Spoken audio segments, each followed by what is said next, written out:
है, ये नर्मदा है। ये सारी नदियां स्त्रियों का रूप धारण करके मेरी सेवा में लगी हुई है।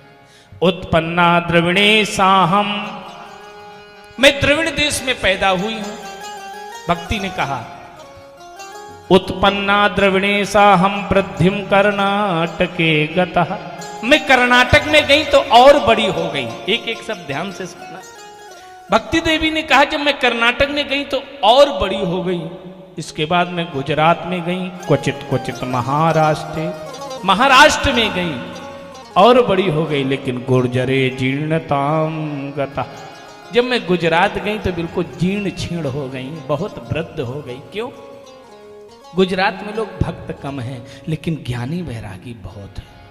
वहां की विद्वता, ज्ञान और वैराग्य के प्रभाव से मेरे दोनों पुत्र जवान हो गए और मैं वृद्ध हो गई। ये सामने जो लेटे हैं ये कोई और नहीं, ये दोनों मेरे पुत्र हैं। हाँ, ये दोनों मेरे पुत्र हैं।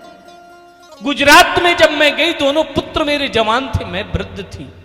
लेकिन जब से मैं वृंदावन में आई हूं, वृंदावनम पुनः प्राप्यो नवीनेव स्वरूपिणी, वृंदावन भक्तों की नगरी है, इसलिए मैं वृंदावन में आकर के तरुण ताजी नवीन हो गई हूं, तरुण अवस्था प्राप्त हो गई। लेकिन यहाँ ज्ञान वैराग्य को कोई पूछता नहीं, इसलिए मेरे दोनों पुत्र वृद्ध हो गए।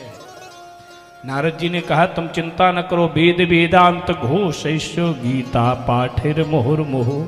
आनंद टीवी से जुड़ने के लिए आप हमें व्हाट्सएप करें 9277395752 पर।